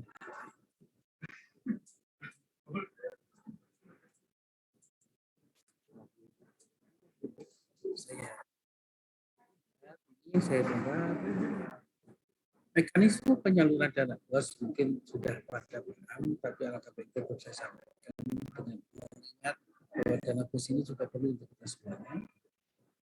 Penyaluran itu dari rekening umum negara atau lebih cocok dari anggaran negara yang langsung ke rekening sekolah. Beberapa tahun sebelumnya itu penyaluran anggaran sekolah ini selalu melalui rekening kas negara ke rekening kas provinsi atau kas daerah sebagaimana mekanisme pengelolaan uang di APBD, dan dari pengelolaan uang APBD tersebut langsung ditransfer ke sekolah. Untuk kali ini kebijakan tahun 2020 ini langsung kita lakukan proses percepatan dari rekening kas negara Kementerian Keuangan langsung ke rekening sekolah. Ingat ketentuan seperti ini. Penyaluran dilakukan menjadi 3 tahap. Yang pertama, tahap 1 sekitar nilai 30% dari anggaran yang direncanakan oleh sekolah tersebut, paling cepat disalurkan bulan Januari. Di bulan April ini saya kira sudah tersalurkan untuk tahap 1.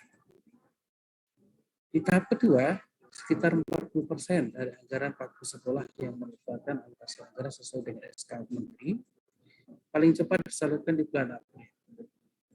Untuk termin ketiga, tahapan ketiga disalurkan paling cepat di bulan September dengan nilai perkiraan ada 30% dari anggaran yang diterima sekolah. Di mana rujukan ini diatur? Rujukan ini diatur oleh Peraturan Menteri Keuangan Nomor 119 PMK tahun 2021. Inilah. Maka dasar hukum tadi yang saya sebutkan di depan ada keterkaitan. Bagaimana pelaksanaannya, bagaimana penggunaan dananya, bagaimana penganggarannya dan sebagainya, itu ada di Permendikbud kita, tapi bagaimana penyalurannya dan sebagainya ada diatur di Kementerian Keuangan.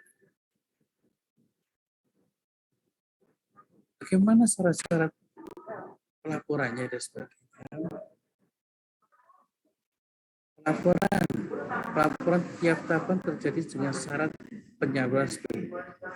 Lapor tahap 1 menjadi syarat untuk salur tahap ketiga tahun 2022 ini.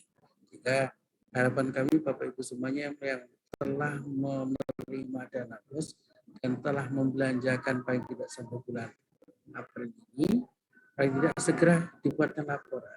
Dan laporan-laporan di tahap 1 ini menjadi syarat nantinya untuk bisa menerima dana BOS di tahap ketiga yang akan kita salurkan di bulan September. Begitu juga untuk tahap kedua. Tahap kedua tahun 2022 nanti menjadi syarat untuk penyaluran tahap 1 di tahun 2020. Sehingga kami harapkan nanti setiap tahapan segera dibuat lapor. Begitu juga untuk laporan tahap 3 menjadi syarat salur tahap kedua tahun berikutnya. Sehingga Bapak Ibu semuanya nanti yang saya kira di tahap kedua nanti akan kita salurkan 40%, akan kita lihat tentang laporan sekolah di tahap 1 tahun 2021 apakah sudah terpenuhi semuanya.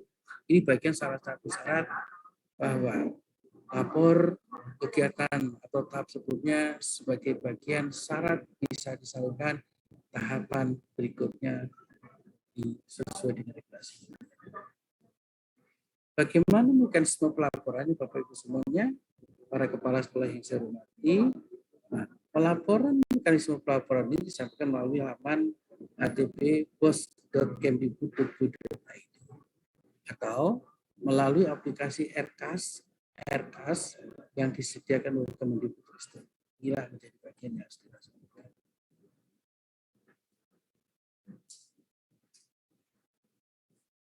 Tahapan ini rujukan untuk kita mengetahui bahwa perhitungan sisa dana pos reguler menjadi pengurang untuk kegiatan pos reguler.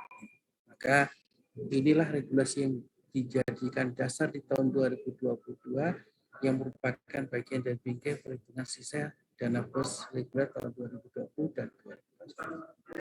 Semoga peserta yang hadir di sekolah, yang hadir pada kesempatan ini, sekolah yang hadir di kesempatan ini, sudah tidak mempunyai sisa dana pos di tahun 2020 maupun 2021, sehingga tidak terjadi pemotongan anggaran di tahap kedua di tahun 2020. Rinciannya demikian, Bapak Ibu, perhitungan sisa dana pos reguler tahun 2020 dan 2021 dalam penyaluran dana pos reguler di tahun 2020. Salah satu contoh yang menunjukkan bahwa kalau satu sekolah mendapatkan alokasi tahun 2002 sebesar 500 juta dalam 1 tahun, ternyata punya catatan lain.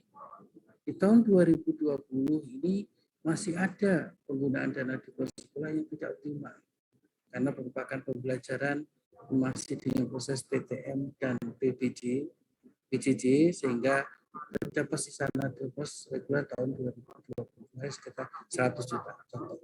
Dan ini real, banyak sekali sekolah di tahun 2020 ini yang anggaran masih banyak sekali tersisa, itu masih mungkin. Dan di tahun 2021 ternyata ada terjadi juga, ada sisa dana sebesar 2 juta.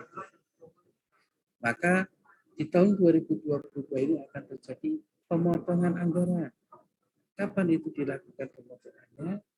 Akan dilakukan pada tahap penyaluran tahap 2 yang akan ke depan. Contoh sebagai perhitungan, tahap 2 ini adalah persentase yang disalurkan 40% dari alokasi tahun anggaran 2022. Dikurangi sisa dana. Sehingga kalau melihat perhitungan adalah alokasi dana yang 500 juta itu 40%-nya adalah 200 juta.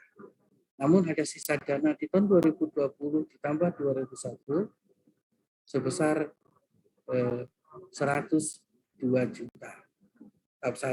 Tahun 2020 100 juta ditambah tahun 2021 ada 2 juta, jadi total sisa dana yang masih di rekening sekolah ada 102 juta. Sehingga inilah menjadi pengurang. Seharusnya di tahun 2022 menerima 200 juta akan dikurangi 102 sisa dana yang ada di sekolah. Dan sisa yang disalurkan akhirnya di tahap kedua nanti hanya 98 juta. Pada tahap kedua ini adalah tahap yang kritis, Bapak Ibu semuanya, sehingga harapan kami nanti dalam perencanaan anggaran dan penggunaannya harus benar-benar diperhitungkan dengan sisa dana yang masih ada di tahun-tahun. Tahap ketiga, kembali ke normal sesuai dengan lokasi 30% dari pagu anggaran tahun anggaran 2020 yang agak kritis di tahap kedua saja.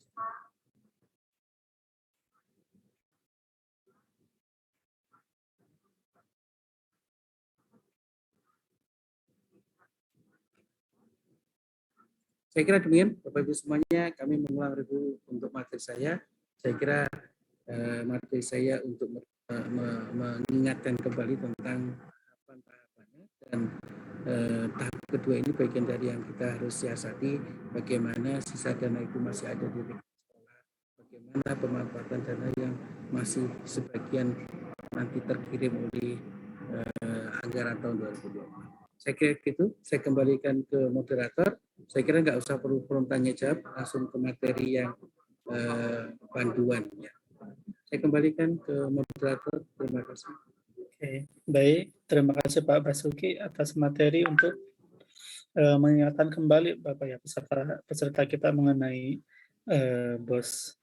Oke Bapak Ibu, kita langsung lanjut ke materi yang selanjutnya, yaitu terkait panduan teknis terkait kegiatan transaksi gantung ini yang akan disampaikan oleh Mas Risan. Halo Mas Risan. Ya, halo. Oh, oke, sudah siap ya? Ya, siap. Baik, silakan Mas Risan. Ini salah satu tim kita Bapak Ibu yang menangani transaksi gantung. Oke, baik, silakan Mas. Ya. Assalamualaikum warahmatullahi wabarakatuh. Terima kasih Mas Erwan. Dan mohon izin Pak Basuki, pada kesempatan hari ini bahagia sekali bisa bertemu dengan Bapak Ibu sekalian dari Region 3 yang alhamdulillah pada kesempatan hari ini bisa tembus 1.000 orang di kegiatan pada pendampingan percepatan verifikasi transaksi gantung di Siplat Region 3 ini. Baik Bapak Ibu sekalian, seperti yang disampaikan tadi, kan kami juga ingin mempertegas bahwa kegiatan pada kesempatan hari ini, Bapak Ibu semuanya diundang untuk bagaimana menyelesaikan seluruh permasalahan khususnya transaksi gantung yang Bapak Ibu alami dalam siplah yang beberapa tahun kebelakang yang mungkin Bapak Ibu sekalian sudah mengetahuinya. Untuk kegiatan pada kesempatan hari ini, izinkan saya untuk sedikit share terlebih dahulu. Sebentar.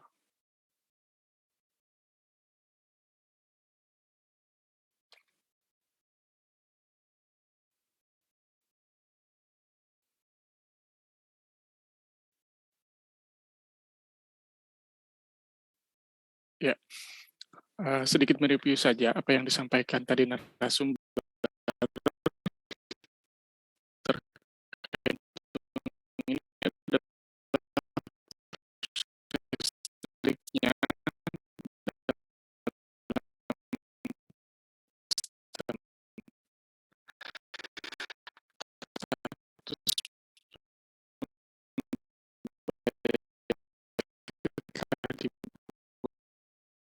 dan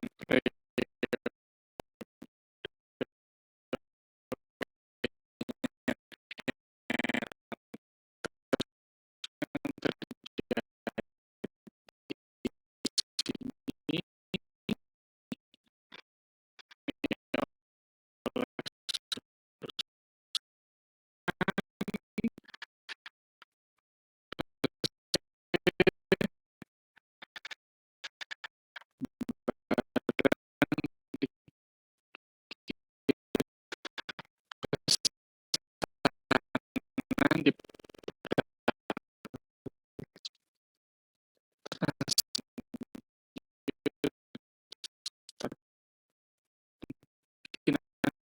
ini itu yang sekalian pastikan terlebih dahulu bahwa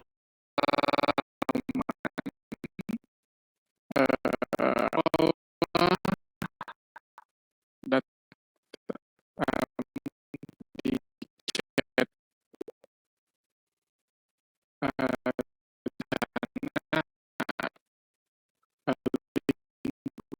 paten dan masuk di sana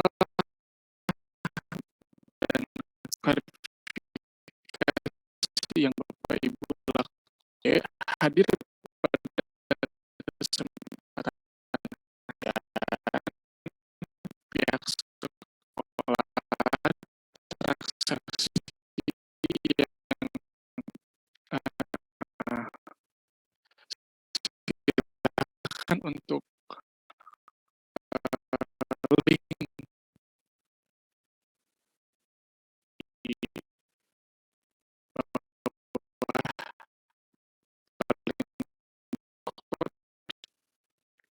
dan tentu tidak mencet terlebih mulai secara teknis, mungkin dinas, namun dalam kesempatan hari sekolah yang belum mendapatkan secara sudah klik link tersebut, Bapak Ibu sekalian, provinsi daerah sekolah mengalami transaksi gantung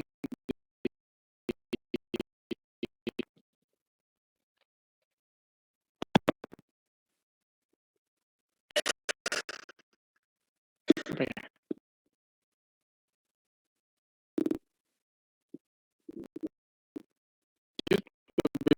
sekalian, sekali lagi kami ingin silakan diakses di sana ada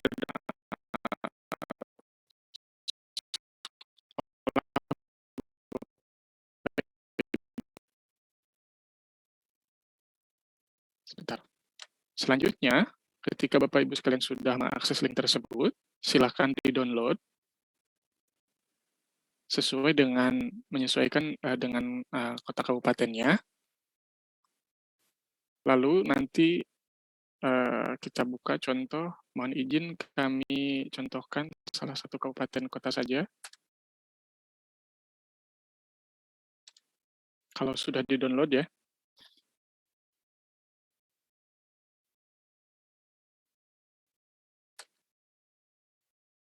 Kami tampilkan, mohon izin untuk Kota Gorontalo. Nah, ketika Bapak Ibu sudah download di link Google Drive tersebut, akan tampil seperti ini. Ini riwayat transaksi di Kota Gorontalo. Mungkin ketika Bapak Ibu download, itu akan menyesuaikan kota kabupatennya masing-masing sesuai dengan provinsi masing-masing Bapak Ibu sekalian. Provinsi Gorontalo. Ini ada riwayat transaksi mungkin di gantungnya. Namun di Kota Gorontalo itu kalau paling kiri itu terlihat ada tahun, nama sekolah, NPS, nama CP-nya, jenis barangnya, kuantiti barangnya, harga kuantiti atau jumlah barangnya, dan riwayat transaksinya itu seperti ini. Nah, di pojok paling kanan, di sini di kolom P, ini adalah link konfirmasi .form atau Google Form yang harus Bapak Ibu akses setiap transaksinya.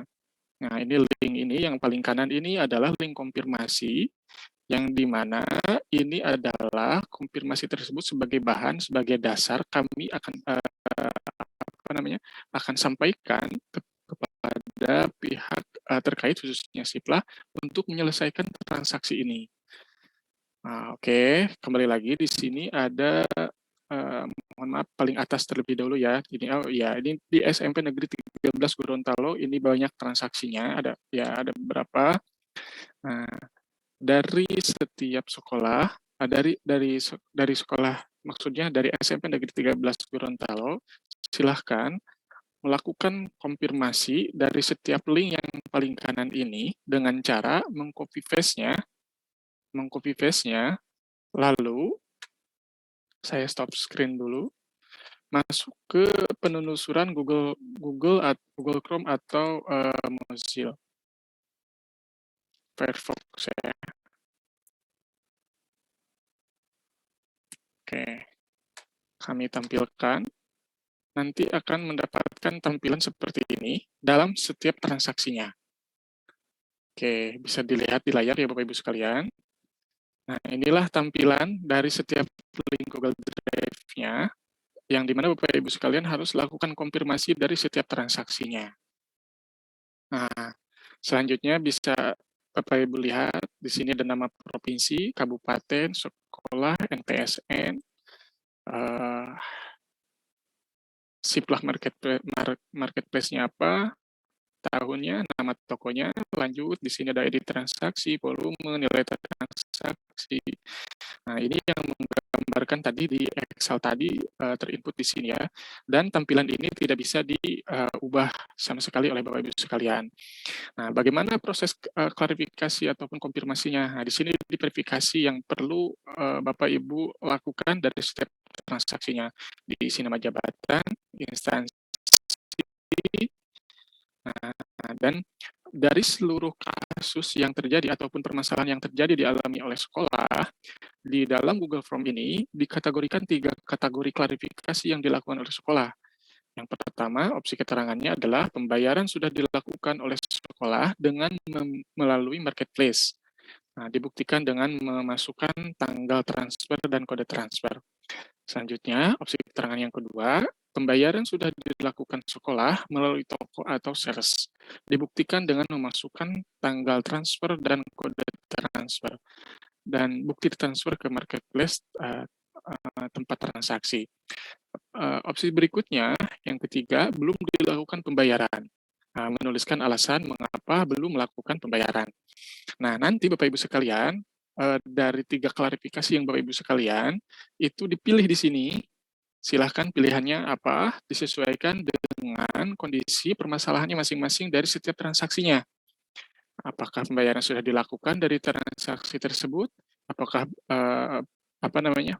pembayarannya sudah melalui marketplace, pembayarannya melalui toko atau sales, ataupun sama sekali belum dilakukan pembayaran. Nah, dari setiap masing-masing pilihan ini, perlu juga di sini Bapak Ibu sekalian dilakukan ataupun dituliskan catatan sebagai penguat dari alasan-alasan yang tadi. Nah, Ini sifatnya wajib ya, karena memang bintang merah gitu ya di sini perlu dicatat, perlu sebagai penguat dari alasan-alasan tadi apa yang menjadi permasalahannya. Selanjutnya, bukti-bukti yang tadi jika memang dibayar melalui marketplace, jika dibayar melalui toko atau sales, itu perlu disampaikan di sini buktinya. Atau tadi seperti yang disampaikan oleh narasumber di awal, bahwa jika transaksi itu belum dibayar dan itu ada pembatalan, maka harus ada surat pernyataan seperti yang disampaikan tadi dari kedua belah pihak. Maka pernyataan tersebut diupload di sini, di browser file. Nah, itu mungkin Bapak Ibu sekalian. Nah, selanjutnya Bapak Ibu sekalian lakukan tanda tangan dan lalu dikirim data. Dan itulah yang dilakukan setiap transaksinya. Oke, Bapak Ibu sekalian. Oke, mungkin sedikit di-share juga terkait panduan ya. Panduan bagaimana melakukan transaksi. Mungkin Mas Ahmad boleh di-share di chatnya bagaimana melakukan tahapan yang tadi itu, gitu ya. Lebih dalam permasalahan itu akan dibahas nanti di breakout room. Jadi itu hanya sebatas pengantar. Nanti mungkin teman-teman di breakout room akan membahas terkait transaksi gantung yang dialami oleh seluruh sekolah, sehingga akan kami harapkan tuntas, gitu. Kami harapkan tuntas di bulan April ini. Oh iya, mohon maaf, kami sampaikan juga bahwa kami memediasi terkait dengan transaksi gantung ini dari Direktorat SMP, kami batasi sampai tanggal 20 April, Bapak Ibu sekalian. Maka silakan kepada seluruh sekolah untuk mempersiapkan proses klarifikasi tersebut. Ya, mohon kerjasamanya jika memang hal-hal ini, oh ternyata kok katanya sudah tuntas pembayarannya, silakan pilih kategori yang tadi. Pilih kategori yang tadi, lakukan verifikasi, lakukan konfirmasi, sehingga transaksi itu tuntas dan selesai gitu. Saya share ulang ya. Oke, kasus-kasus yang terjadi ataupun klarifikasi yang dilakukan oleh seluruh sekolah dari region-region sebelumnya, region 1 dan region 2 itu sebetulnya memang sekolah itu sudah melakukan pembayaran. Nah, jika saya lihat dari diagram ataupun hasil klarifikasi, kurang lebih 60-70% itu sekolah sudah melakukan pembayaran melalui marketplace gitu. Namun kenapa ini ada yang terjadi menjadi sifatnya menjadi belum selesai, belum tercatat gitu ya, penyelesaiannya di transaksi di Sipla. Yaitu banyak sekali kemungkinan yang terjadi seperti yang tadi saya utarakan dari awal. Sehingga mungkin Bapak Ibu jangan khawatir begitu. Jangan khawatir, pada kesempatan hari ini kami hanya ingin memfasilitasi Bapak Ibu sekalian untuk melakukan verifikasi, konfirmasi sebagai landasan dasar dari tim Sipla untuk menyelesaikan transaksi tersebut. Nah, mungkin memang tadi disampaikan banyak hal yang menjadi kendala-kendala tadi, baik dari sistemnya yang down ataupun perlu diperbaiki. Pada kesempatan hari ini, Bapak Ibu sekalian, pertemuan kita mengklarifikasi, mengkonfirmasi transaksi gantung ini bukan hanya mengevaluasi dari seluruh sekolah-sekolah yang mengalami transaksi gantung, tetapi ini juga mengevaluasi seluruh tingkatan, mengevaluasi seluruh pihak-pihak yang berkepentingan, pihak-pihak yang stakeholder-stakeholder yang terlibat dalam bagaimana proses pengelolaan dana BOS ini, khususnya melalui pembelanjaan melalui Sipla ini bisa berjalan dengan optimal. Dievaluasi sehingga mudah-mudahan di tahun depan ini tidak terjadi lagi. Di tahun depan ini bisa lebih baik pengelolaan sistemnya, perencanaan pembelanjaannya, dan Bapak Ibu sekalian lebih memahami lagi bagaimana pola pembelanjaan di Sipla. Oke. Mungkin sekali lagi Bapak Ibu sekalian, ini akan dibahas lebih jauh, lebih jelas lagi nanti oleh teman-teman kita dari direktorat di breakout room, dan kami ingin share ulang kembali dan mengingatkan kembali bahwa kegiatan percepatan transaksi gantung di region 3 ini terbagi ke dalam 3 breakout room. Nah, saya share ulang.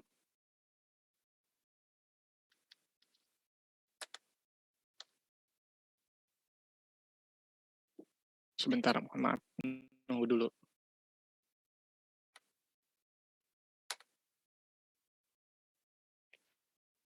Ya. Sekali lagi, kembali lagi, bahwa kegiatan transaksi, kegiatan percepatan verifikasi transaksi gantung di region 3 ini, sekaligus juga ini adalah region terakhir, itu terbagi kepada 3 breakout room. Breakout room yang pertama dilaksanakan pada siang hari ini, pukul 13.00 sampai dengan pukul 16.00, yang akan melibatkan 3 provinsi dari seluruh kabupaten dari 3 provinsi ini, yaitu Kalimantan Selatan, Kalimantan Tengah, dan Riau. Bapak Ibu tolong menyesuaikan terkait dengan jadwal ini, dan tolong diperhatikan. Selanjutnya, Bapak Ibu sekalian, untuk jadwal breakout room yang kedua, itu akan dilaksanakan pada besok hari, pada hari Jumat, 8 April 2022 pukul 8.30. Ini akan dilakukan ataupun akan dibuka roomnya lebih awal karena kita menyesuaikan dengan saudara-saudara kita yang berada di timur, di Papua dan Papua Barat, yang dimana waktunya lebih awal 2 jam dari waktu Indonesia Barat. Sehingga Bapak Ibu sekalian, khusus di breakout room yang kedua, silakan untuk bisa masuk kembali di breakout room yang kedua itu disesuaikan pada hari Jumat pagi hari jam 8.30 sampai dengan jam 10 waktu Indonesia Barat. Provinsi mana saja? Sulawesi Tengah, Sulawesi Tenggara, Sulawesi Utara, Gorontalo, Bali, Papua, Papua Barat, Kalimantan Timur, Kalimantan Utara. Nah, bagi kota kabupaten yang ada di provinsi tersebut, silakan disesuaikan untuk mengikuti breakout room-nya di hari Jumat. Selanjutnya, Bapak Ibu sekalian, breakout room ketiga masih tetap di hari Jumat yang akan dilaksanakan pukul 13.00 sampai dengan 16.00. Nah, provinsi-provinsi yang mengikuti di breakout room yang ketiga itu adalah Nusa Tenggara Barat, Nusa Tenggara Timur, Sulawesi Barat, Sulawesi Selatan, Maluku, dan Maluku Utara. Bagi Bapak Ibu yang memang berasal dari provinsi-provinsi tersebut, silakan untuk menyesuaikan. Selanjutnya, Bapak Ibu sekalian, ini nama kabupaten kota yang akan mengikuti breakout room. Dari breakout room tersebut akan dibagi kepada 8 kelompok. Dari 8 kelompok tersebut bisa Bapak Ibu simak, bisa Bapak Ibu lihat di layar masing-masing. Itu untuk kelompok 1 dari Kalimantan Selatan, Kabupaten Banjar, Barito